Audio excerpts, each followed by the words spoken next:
We have Brad Fowler with us. He joined the Mecklenburg County as an assistant assessor in 2021. Prior to joining the Mecklenburg County team, Brad was the tax administrator for Catawba County. Previously, he was the assistant assessor in Durham County and the commercial real property manager for Mecklenburg County. Brad is a graduate of UNC Charlotte and is certified as a county assessor and real property appraiser by the North Carolina Department of Revenue. He has earned the residential evaluation specialist, the assessment administration specialist designations from the International Association of Assessing Officers, and is a senior instructor of property tax assessment. Currently, Brad serves on the legislative committee for the North Carolina Association of Assessing Officers, as well as the Resolutions and Publications Committee. He's also a member of the Professional Designation Task Force for the IAAO. Brad spends most of his time away from work with his two daughters, Natalie and Taylor, and he enjoys golf and watching sports, as well as the occasional home projects. So please join me in welcoming Brad.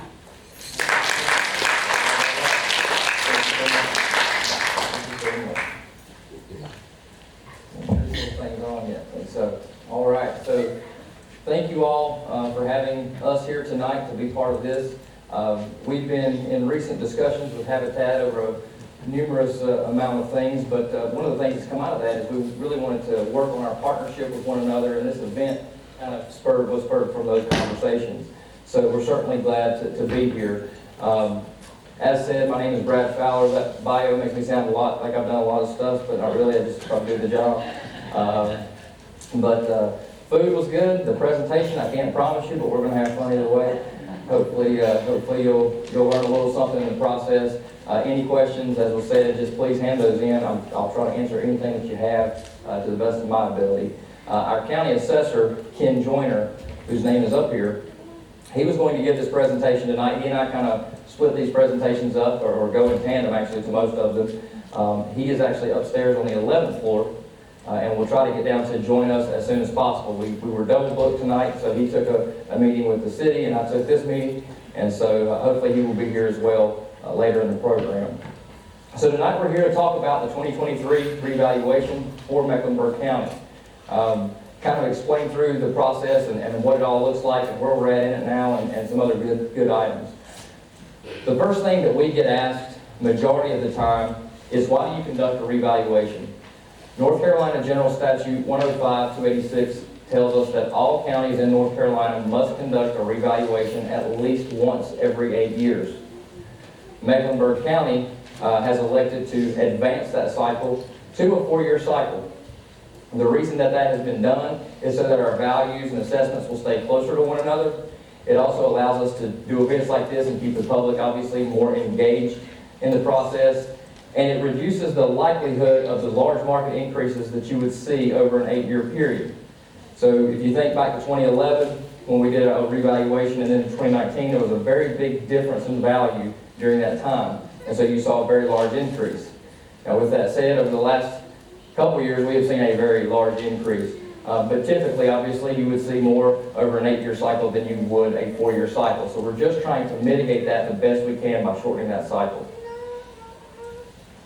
The purpose of a revaluation is simply to redistribute the property tax base. It says number 2, values and assessments are updated closer to market value. What we mean by this is, if you think about it, property in Mecklenburg County, really across the state, but in Mecklenburg County, in different areas, is going to grow at different rates. Okay, so something and I'll just use examples, something in Cornelius, for instance, might go up in value faster than something in Matthews, than something in Uptown, wherever that might be. So what we try to do during revaluation is to reset everybody to a level playing field, okay?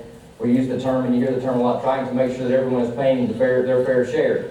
It's just making sure that the value that they're paying on is commensurate or as up to date as possible by using that 4-year cycle. It says here, a revaluation is not a means to increase property tax revenue. Okay, a lot of folks believe that is simply what it's going to be. You know, you're going to revalue, you're going to get more money. The fact is this: we do new assessments on every parcel in Mecklenburg County during our revaluation. Then your county commissioners, as well as your municipal leaders, city council, things of that nature, they will establish a tax rate based on budgetary needs in their respective jurisdictions. So in other words, we set the assessment, they look at their budget and they say, okay, how much is required for us to maintain services or to do whatever capital projects they might want to do, and then they will set a new tax rate based on that new assessed value. Okay? They're also required, every time we do a revaluation, to publish what's called a revenue neutral tax rate. That's to show you if a revaluation were not conducted, what would that tax rate be if we weren't raising revenue at all? That is a requirement to be published.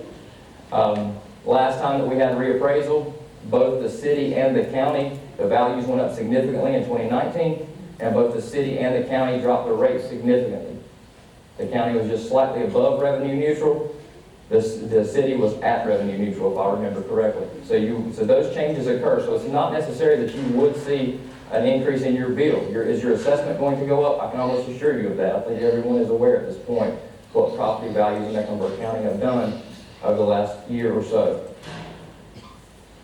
So what is our progress? We have 396,851 parcels in Mecklenburg County today. We anticipate that we will have over 400,000. I think yesterday I was talking to someone in my office and they said we're like 90 away from 400,000 parcels. So we will have over 400,000 parcels by January when we conduct a revaluation. Currently, we're about 96% of the way through the initial review of the revaluation. Revaluation, some folks think that our office hits a button and it gives us these values like you see on Zillow and all those places online. It doesn't work like that. We have an appraisal team on staff. They go through looking at values, looking at neighborhoods, things of that nature.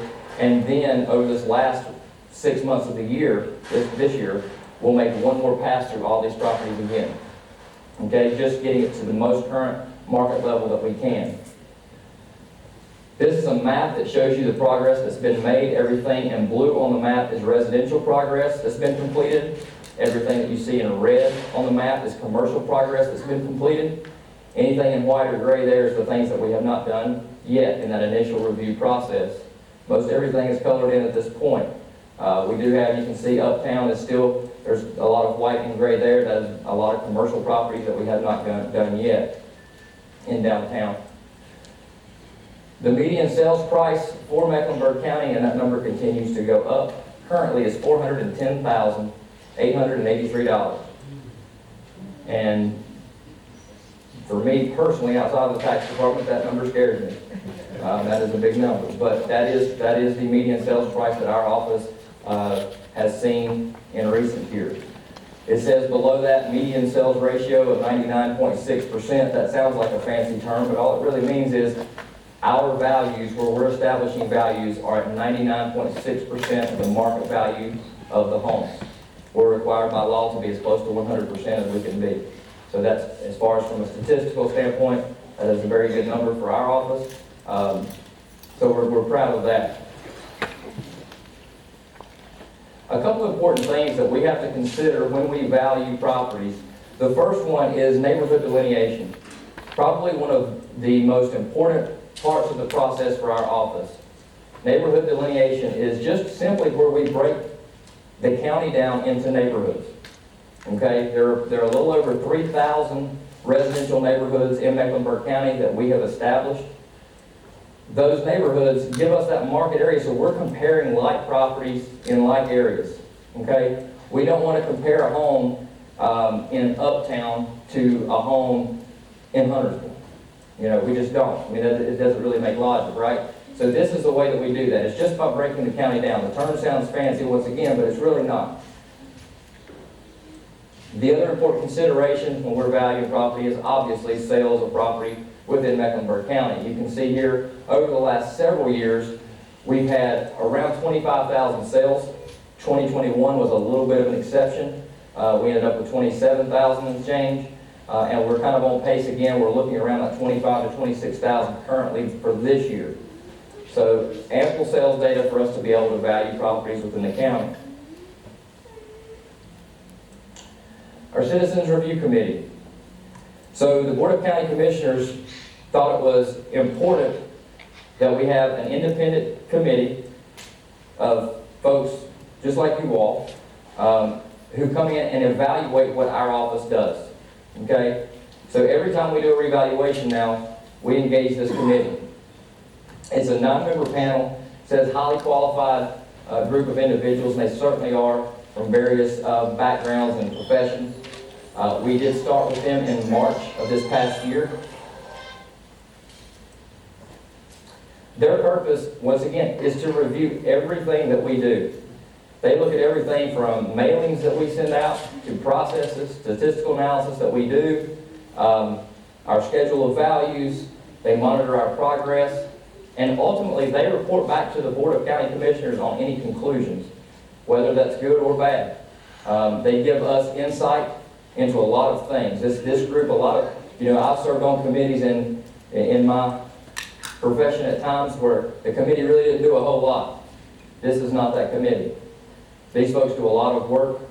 They really put in a lot of time and effort, and they provide us good, honest feedback. And it certainly has helped our office immensely.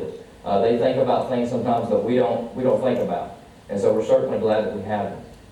They will be reporting those conclusions back once again. I think that will occur sometime in September when they will report back to our Board of County Commissioners. Communication plan, we have a very good public information department.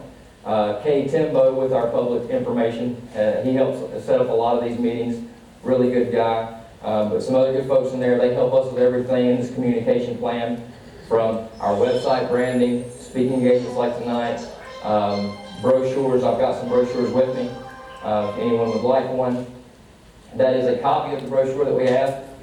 It looks very different, but same information that we had in 2019, but it is very different as far as the look of it. We changed that up a little bit with their help. We also added a QR code at the top. If you've been to a restaurant at any point during COVID or close there too, you probably had to use those for your menus. So I didn't know what one of those was really at the time, so it took me a while to figure out how to order my food, but we've added one now, so we're ready to go.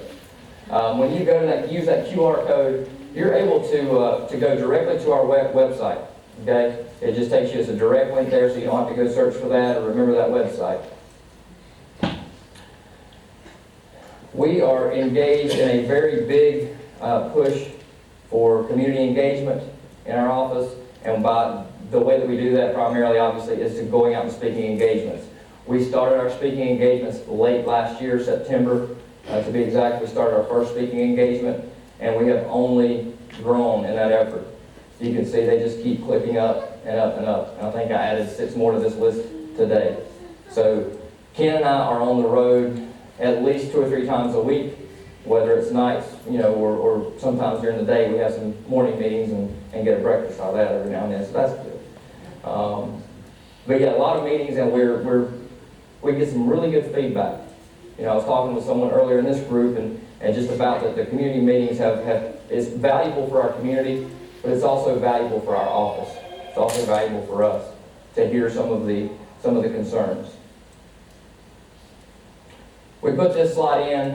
It kind of goes without saying at this point. The Mecklenburg County real estate market is extremely hot. That 410,000 that I showed you earlier, once again, it continues to climb. But you can see here we are the 3rd hottest market for 2021, and that's across the country. And that's not normal, really. We've never seen that before. So very, very, very big increases in value that we've seen across Mecklenburg County in recent years. The next thing I'll talk about is technology that we have. I'm not really a technology guy to some degree. I'm starting to get more involved with it, but this right here is an easy tool for anyone to use. If you go on and use that QR code, or if you just go to our website, there's a little button there that says My Property Value. You can click that button and it'll take you to this. This is your property record card search tool. All you have to do is either enter in your name, your address. If you know your parcel identification number, you can enter that. I don't know mine, but if you do, great. You can enter that here. Mash search, it'll pull up your property. You can see a map. of the property. You can also see a photograph. And then down at the bottom, you'll see it has things such as your land values, your building values, features, value changes that have occurred, so on and so forth. You can see your tax bills. The one that we like to call folks' attention to, because it kind of gets a little lost in all those other things, is this one here that says Comper. Comper, in my opinion, once you looked at your property record card and ensured that it's accurate, because it shows you all these things here that you can see a little bit, but it's your square footage, bed and bath count, a sketch of your property, all that. Once you've evaluated and said, okay, all that looks correct, now, how in the world did the county come up with my value? Where did they get that from? So, full disclosure, full transparency, we added that button so you can click on it. And I'll just go to the next screen because it's closer and easier to see. And it pulls up this. And you're able to see comparable properties utilized in the valuation of your home. Okay? So you can see here we have the subject property, just meaning would be your property.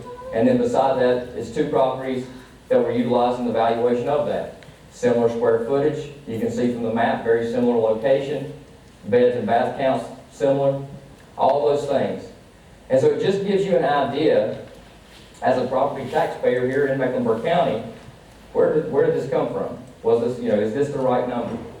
And if you see an issue, whether it be on your property record card, or it be when you look at these comparables, that something doesn't look right, let us know. There's an informal review process that we encourage folks to go through if they feel that the value is in error in any way. There are 400,000 parcels, as I said, and I have 40-some appraisers on staff. Okay? There is no way, 100% guaranteed, there is no way that we can get every single record accurate. So it takes you all's help too. Okay? Call into our office, let us know. If something's wrong with that record card, please let us know. We want to get it right. We certainly want to get it right. Modria is our online appeals tool, or informal review tool.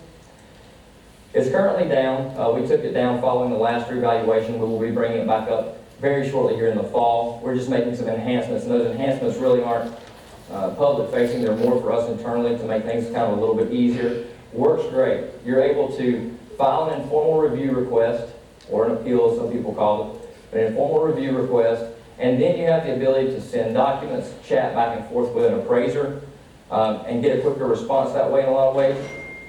So it's just a really good tool. Like I said, it will be coming back up in the fall. Please do not let that make you think, well, I don't want to file an informal review. I don't want to do an appeal because I feel that this is too much. There are so many other ways.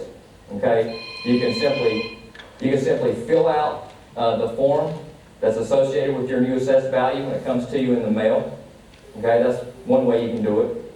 You can call into our office, or you can visit us over off Freedom Drive at the Valerie C. Woodard Center during that appeals time.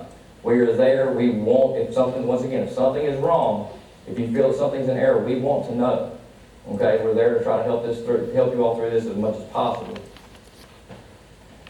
We get asked a whole lot about relief programs across Mecklenburg County, especially now. I think there were some folks from Homes downstairs earlier, the Homes program, so hopefully you all got some good information from those folks. That was something that was kind of started with our executive leadership, also within our office, Ken Joyner and some of his staff. They took care of some of that as far as getting it started, but now it is managed by the Community Resource Center. That is also over in the old Freedom Mall at Valerie C. Woodard. So definitely good program as one source of relief. Our office, though, is limited by what the state will allow. Okay, a little bit different for us. We do have a couple programs that I'll talk about right quick. The first one is our elderly or disabled exemption program. Both programs that I talk about, the application periods are January through June 1st of each year. And so, just like today, I'm standing here and it's July, almost August. And you say, well, what good is it? Why are you telling me now? Well, I'm telling you now because our office is committed, even if you file a late application, bring it in. Okay, bring it in. If you qualify for these programs, we want you in these programs. We have mechanisms in place where we can take this to our Board of Equalization and Review, and we can get it approved, and we will handle that for you. We want you in these programs. So the first one, once again, is our elderly or disabled exemption. You must be the owner as of January the 1st. When you make application for the property, you must be at least 65 years of age or older. You must be or you can be totally and permanently disabled, okay? The last thing is what gets a lot of folks. The income requirement for 2021 is $31,900. So if you file an application for 22 and 21, you could not have made any more than $31,900. That number adjusts each year. It usually goes up with whatever Social Security goes up. Our office, executive leadership, as well as county commissioners are well aware that that number really doesn't work in Mecklenburg County anymore. We are trying and trying and trying because this is a state legislation deal. Get with them. Get with them. If if you have a voice, you certainly have a voice there, use it. Because we know things like this exist and we want to fix it too. And our leadership does. They certainly do. So wanting to get that income pushed up, it may work in more rural locations across the state, but here with the cost of living, it just doesn't work anymore, quite frankly. But if you do qualify, we want them. Okay? Our next program is our disabled veterans. No age or income requirement on this one, but you must be 100% disabled and an honorably discharged veteran. Okay? If you do, and I should have said, I always forget, I don't know why, should have said on this slide, if you qualify for this program, 50% of your tax bill will be marked off. Okay, so you only pay on 50% of the bill then. This one, you get a reduction of $45,000 off of your assessed value. Okay? Once again, you must be honorably discharged and be 100% disabled. Down at the bottom is our phone number. Certainly feel free to take a photo or what have you. You can certainly call us at any time. We have staff that are there to not only answer phones and take those calls, but also if someone needs help filling out these applications, if they come into our office, that's what they're there for. They're there to help folks do those kinds of things. So they certainly will do that. So the last thing is just a couple of important dates that we have. We talked about a few of these. The first one, the community engagement piece, what we're doing here tonight, what we've been doing for some time now. Our Citizens Review Committee, we talked about that 9-member panel.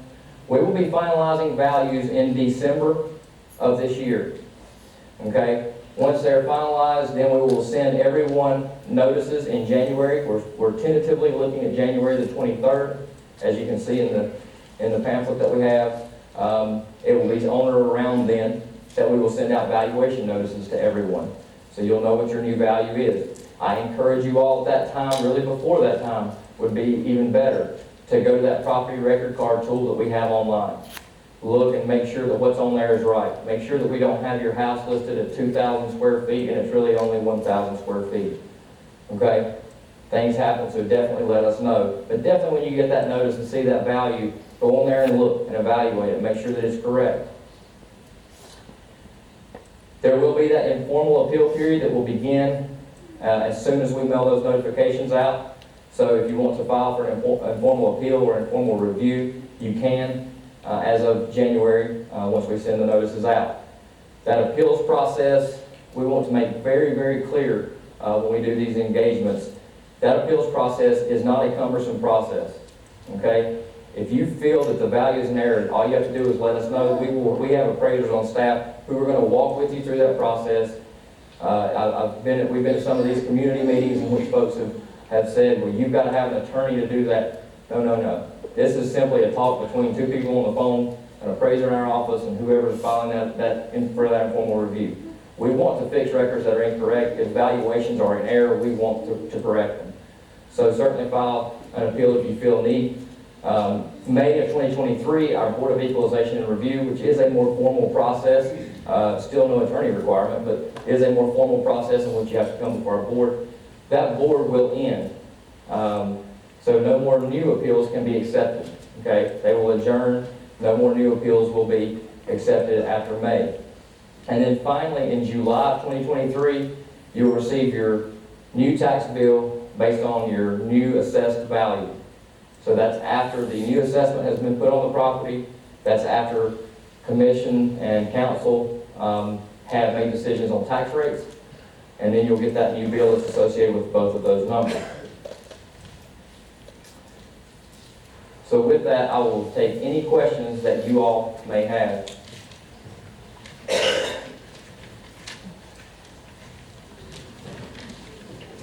I think Sydney's gonna come around. If you have written down a question, if you wanna, hold it up so she knows to come to you, and we'll kind of read those off. You may not need to read this one, but for the benefit of the group, I will.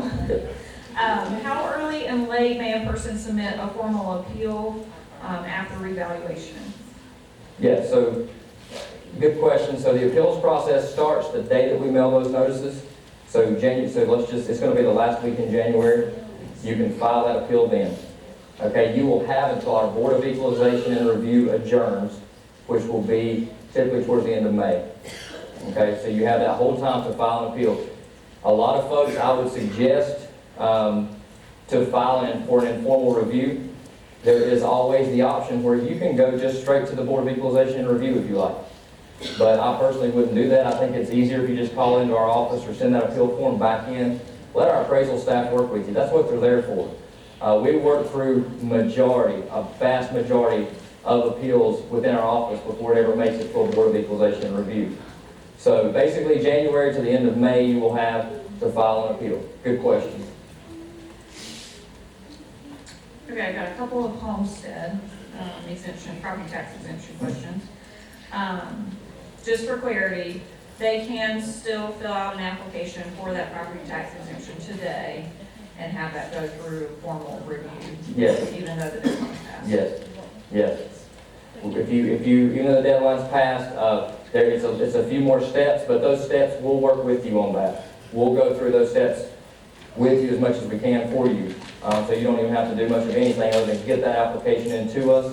If you qualify, we'll make sure that you get into that program.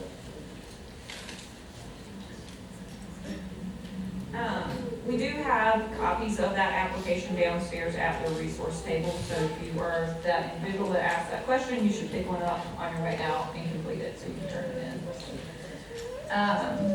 This next question is, I think, about eligibility for the program. So if the individual is turning 65 in 2023, when would they be eligible to fill out an application? 2024. Okay? So you got to meet all those requirements as of January the 1st in the year in which you're applying for. Good question too, yeah.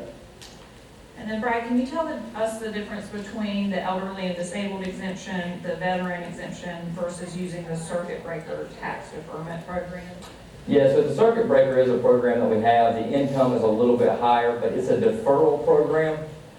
We don't go over that a whole lot. Not a lot of folks, really not a lot of folks across the state have used that. As you all heard when they were opening up tonight, I've worked in several other counties, and Mecklenburg probably has more than anyone, but it's still a very, very small amount. I think in all other counties, I had just a couple people utilize the circuit breaker. The homestead is a true exemption program, but the circuit breaker, you're going to have to pay those taxes back, or at least a portion of them, when a disqualifying event occurs. Okay, so a lot of folks, they don't want to do that. The income is a little bit greater on that program. $40,000 off the top of my head. But once again, not a very used program, but if you have interest in it, certainly let us know that as well. Okay, and so currently the revaluation is happening every 4 years, and will it continue to be every 4 years? Yeah, so what happens is when it comes to your property, we're just now enlisting some temporary folks, but even those folks will have placards on their car. They'll say Mecklenburg County. Our full-time appraisal staff will have Mecklenburg County vehicles. They'll come to your house. They will never ask to go inside of your home. If they ask to go inside of your home, no. That's not with our office. So please be aware of that. But if someone knocks on the door, obviously they want to let you know that they're there, to walk around the perimeter of the home, maybe to measure something. If you are adding an addition on your home, or if there's something on ours that we know is missing on the record card, we may be there, in fact, to do something. We'll make sure that they have business cards, that placard on their car.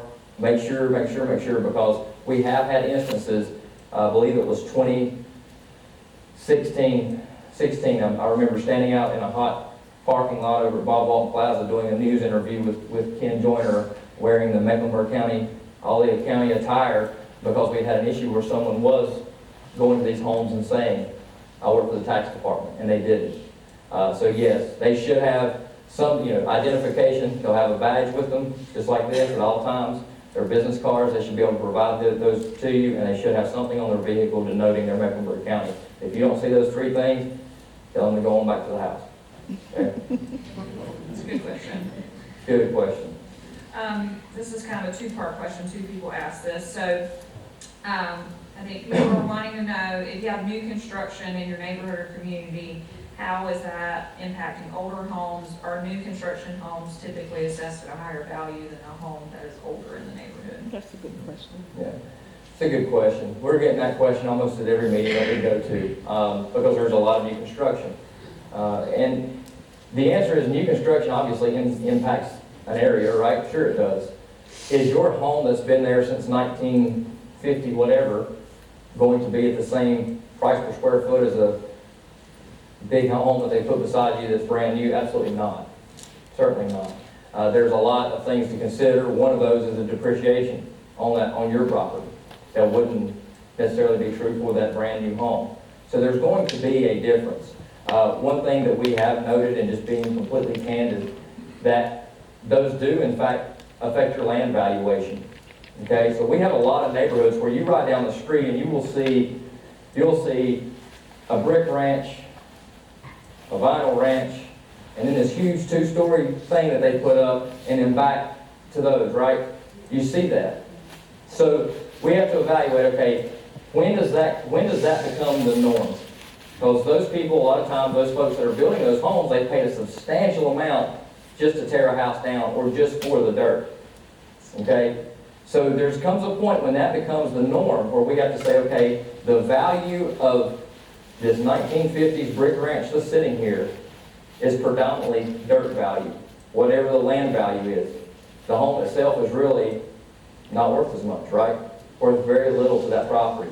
It contributes very little value to the property because people are paying so much for just the land. Once again, does that happen just like that because they put one house up? Absolutely not. But if it becomes the norm for your neighborhoods, and some neighborhoods it's definitely becoming the norm, we have to adjust our methodology for those neighborhoods to show that impact, right? Just trying to capture what the market's doing. Good question. I think you kind of answered this. This is along the same vein.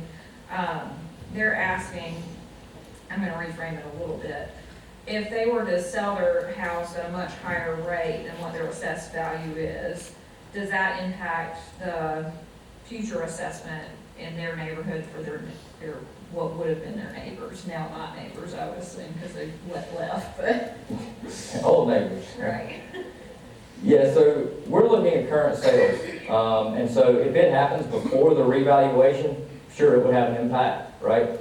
We're going to look at what those current sales are, the most current sales that have occurred. So anything that happens before January the 1st of 2023, we're going to be looking at. Anything that happens after January the 1st of 2023, not concerned. Okay, there would be no adjustment, no change based on any sales like that because it's after our date of revaluation. The next sales, we constantly are monitoring sales year in and year out. But the closer we get to revaluation, so let's assume our next revaluation would be in 2027, 4 years after this one, then those sales in 25 and 26 become the real sales that we really, really have an interest in. We want to see what that market's doing, and definitely in 26 would be the most weight given on those sales.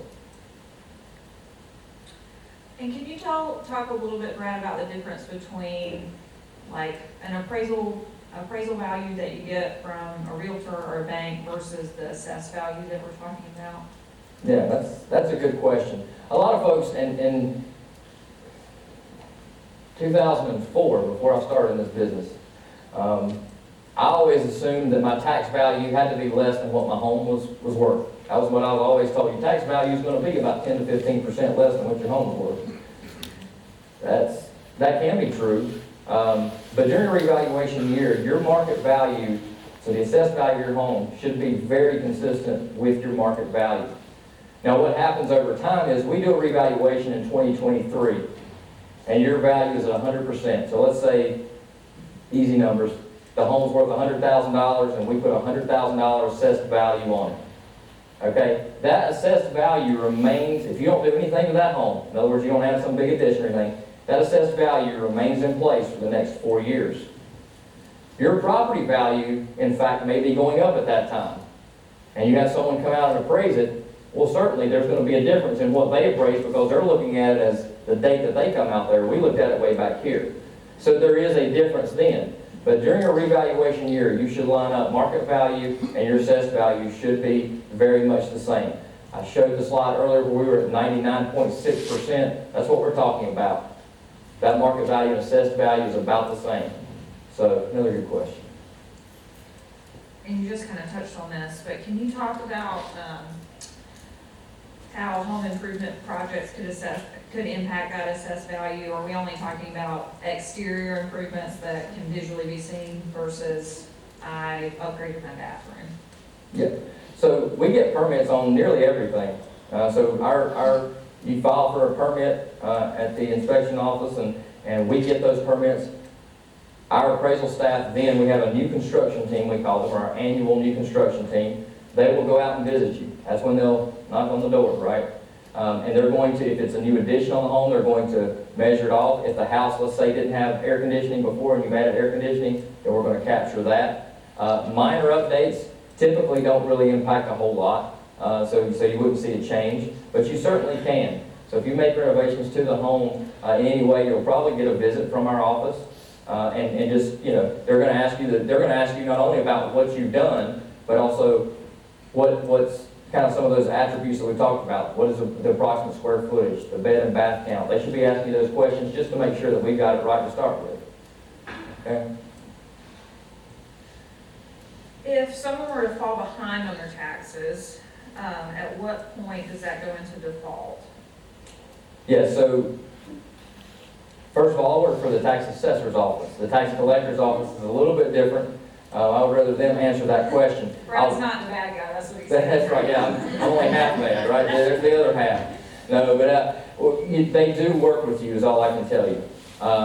The last thing that I know, Neil Dixon, who is your Mecklenburg County tax collector, he is a good guy and does not want to do anything, you know, to push anyone out of their home. They will work with you in any way. That includes up to setting up payment plans, all of those things. They will work with you. So if you are having issues, go see them just like you can go see us. They're available, and they want to assist you any way they can because we get it. We completely get it. And are you able, Brad, to speak to the home's qualifications at all? Not effectively. Once again, we don't manage that. I can tell you that it's based, you have to be at 80% of the area median income or less. It is based on a sliding scale. I don't know the whole sliding scale off the top of my head, but it's, I think for one person, I think the max you can make is like 52,000. And you can, I think it went up this year. It did, but right now it's still based on assessment. If they put it in right now, it's 47.6. 47.6, and you can get a little over $300 off of your taxes. Okay, up to a little over $300 off of your taxes. So if you have a family of 2, 3, 4, that number increases. Okay, once again, that's through the Community Resource Center over at Valerie C. Woodard. I highly recommend to use that. I will tell you that there has been dollars that have not gone used there. So go see those folks. That's what it's there for. That's what the county commissioners put that grant program in place for, was to help anyone who needs it. So please go see them. And as Ken mentioned, Brad mentioned earlier, we do have those downstairs as well on the resource table. So if you, I believe it has an information sheet on the top that does list qualification specifics. So if you think that you may be eligible, please pick one of those up to take with you. And the application's attached as well. Okay, softball to end this on maybe. What's the website for the property card search? Yep. So if you pick up one of our flyers, I'm gonna go back to this, everybody can kind of write it down too. Maybe. Reval, you see there under learn more, it says reval.mecnc.gov. reval.mecnc.gov.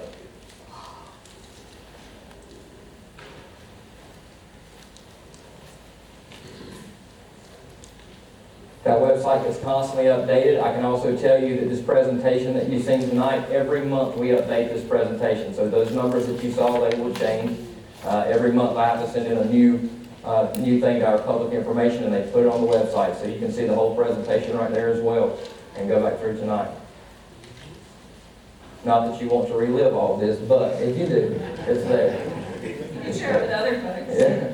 They haven't lived it. The chicken and the burgers, we can relive that, but this is maybe not. Okay, then I have two questions that I think are probably a little habitat specific. There may be some folks that didn't have paper, so maybe Sydney will pick up the mic, and if you do have a question that we haven't covered, for Brad, maybe you'll just raise your hand so she can come to you, so we can make sure we answer everybody's questions while we have that opportunity. One person had asked just where they can get the forms for, I think, future homestead applications. So Sydney actually does a really great job of managing a mailing list for us. So if you're a Habitat homeowner, whether that is Habitat purchase home or critical home or care family, if we've identified you as 65 years or older or possibly 100% disabled, we do an annual mailing in January to send the application out to you. We pre-fill a portion of that application and try and make it as easy as possible for you to complete it and return it to our office, and then she takes them in bulk at the end of May and drops them off at the application center. Otherwise, then you can also visit the website and get them online yourself and complete it yourself, but we do try and facilitate that. So if it comes, the year comes and you're not getting a mailing by the end of January and you think you should call the Habitat Charlotte Region office and say, hey, I don't think I'm on the homestead list. Can I talk to Sydney? So we can make sure we get you on there. The other question I got, I hope I answered this right, Sarah, but if not, maybe you can help me out. Someone had asked that if they had purchased their house this year, whether or not the property tax amount, the escrow amount that we're collecting is based on the purchase or that 2019 tax assessed value. And my understanding is that we are using our escrow analysis to determine how much to collect from you, and we prorate it based on when you've purchased. Is that correct, Sarah? Yeah, but if you purchase this year, was the question? Yeah. Then we would be using, if it's a new construction home, we would estimate your taxes based on the market value of your appraisal. So likely, based on what Brad shared, it's probably going to be fairly similar to what it becomes assessed as. Now, if it was an existing home that they purchased, then we could be basing the taxes off of the actual tax bill, which could be likely based on the previous assessment. Right. So if you're a new construction purchase, it's more than likely you might not see that large of a change when we do this upcoming escrow analysis.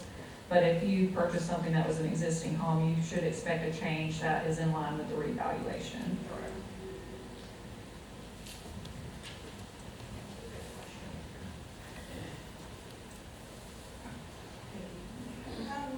My question was related to if, for you to be able to get a percentage off, like the 50% off, and you had to meet certain criteria, like you had to be 65 or older, the disabled, you also had something up there for a veteran, but you also had up there that your name had to be on the deed of that home. Are there any exceptions? And the reason why I'm asking is because if you're a caregiver for a parent, and they've been living with you for over 10 years, but they meet all those qualifications, but their name is not on the deed of your home. Yeah. You still can't get that benefit, can you? No, unfortunately, you That's cannot. not right. That's a good question, and we get that from time to time. We get that from time to time. Yes, that's. I think, can we also, I have a kind of a tag-along question to that. If you can speak to this at all, Brad, but I think we often see where there's multiple people listed on the deed, but only one of them is physically living in the home and is financially responsible for the home. How does the exemption applications handle situations like that? I'll say that one more time. There are multiple people on the deed, on the property record card, but only one of them is physically residing in the home and financially responsible for it. Yeah, so it's really whoever owns the home. So it's going to look at all those folks that own the home, okay? Not just who's occupying it. So if they're on there, they're going to look at that.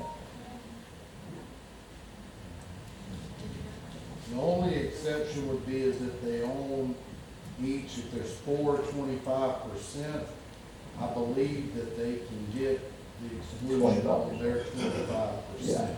Yeah. And just so everyone knows, since he's spoke up now, that is my boss, your Mecklenburg County tax assessor, Ken Joyner. He had, as I said earlier, he had a meeting up on the 11th floor, so you guys got a much better presentation. I just want to let you know that up front. And, he is, I want to say, not because he's my boss, because we're actually more friends at this point than he is boss, but he is a great person to try to help folks in our community. When he started in Mecklenburg County, because I was already here, when he came on board, we talked a lot in here tonight about the appeals process. And I tell the story all the time, he gets tired of it, but it's the truth. I remember going up to him before walking into a Board of Equalization Review meeting, and I said, I'm going to go in there and I've got to defend this value. I got to defend the value. The taxpayer's going to come in and they're going to give their side. I got to defend this. He looked at me and he said, you're not defending anything. You got to get that out of your mind. We're here to just present, right? You're not here to defend anything. It's just a value, right? So just to present the values, present the facts of the case, and whatever happens, happens. But my point in that being has completely transformed our office. The culture of our office it is so much more taxpayer friendly, and it's not just with him now. It is pushed down to everybody on our staff. That's how we all look at it. We all want to be helpful. Whether or not, the value doesn't matter. Our communication to you and you keeping everyone engaged is what matters to our office. So he's brought that on. That's all good I'm going to say about him. I won't say anymore. But no, good guy. Glad he could come down tonight to be part of this at the end here. I'm a 100% disabled veteran who did not become 100% disabled until September. So I wanted to let everybody know he's not lying when he says they will work with you if you are after the deadline, because they took very good care of me and worked that process out, and I thank them for it. The question that I have for you is, once the revaluation is completed and you submit the appeal, but you don't hear anything back, what should you do? First thing I would say is you got to give us time. Yeah, good question. When we have a revaluation, like in a typical year off of a revaluation, I think this year we've got 600 appeals. Okay, we go through that, we can communicate with people, no problem. Last time during 2019, which was considered a very big success, especially in comparison to 2011, we had 25,000 plus appeals. Okay, we've got really 30-some folks that can handle those. We've got 40-some appraisers, but only about 30-some going to be handling those, right? And so you got to give us time. You should get feedback from us. If you don't, so in other words, if a month goes by, because it can take that long. It's not. I'm not going to make that any secret. If a month goes by and you haven't heard and you get curious, call into our office. We'll tell you where it's at in process. Okay. In 2011, I remember that was one of the biggest things. Appeals times lagged so much, and folks were so disgruntled about that. I cannot tell you that your appeal is going to be worth in a week when you file it. It won't be. Okay, just being honest. So give us time, but at the same time, if you get curious, call into our office. Let us know. That's what we're there for. We'll tell you where you're at, kind of in that process, and sometimes you might get the answer. We'll get to you as soon as we can, because it's a lot for us to take on as well. Very good question, and I'm very glad that worked out with your exclusion. And probably the reason why it's so important to be looking at your property card now, right? And identifying a problem before the assessments come out. Yes, it helps us out greatly and helps you all out there for sure. Good evening. I'm a former Heritage homeowner, and I miss y'all so much. I've sold my house and bought a new home, but I'm over 65 and 65. And I was in the program. I was in my house for 21 years, and I'm disabled, so it got to the place where I couldn't keep the house. It was too large, so I had to downsize. Now, I missed the program, but I did call and find out what's going on, why, after being in the home after 21 years and have qualified for that program and paid through it through my escrow, why do, when I moved into the new home, I still doesn't qualify for the same program, can't pick up from where I was, I have to start all over. And they tell me now I have to wait 5 years before I can approve for the program. And the program you're referring to is the home The home- exemption. Yes. Let's sidebar that one and you take my card, okay? Yeah, you're welcome. In the interest of time, I'm gonna cut questions off, but it sounds like Brad's gonna be around, maybe Ken. So if you do have, maybe more personal or individual questions, hopefully they can catch up with you before they leave. Any additional questions, they all go to Ken at this point. I'm retired. Just kidding, ask us anything, we'll be here as long as you guys need. So thank you all for having us. Thanks, Brad. Thank you. And so just want to say thank you all again. We're going to do the raffle, so don't leave. Thanks for being here. We hope you've gotten some good information and learned at least one thing this evening. Please share it with anyone that you know as well.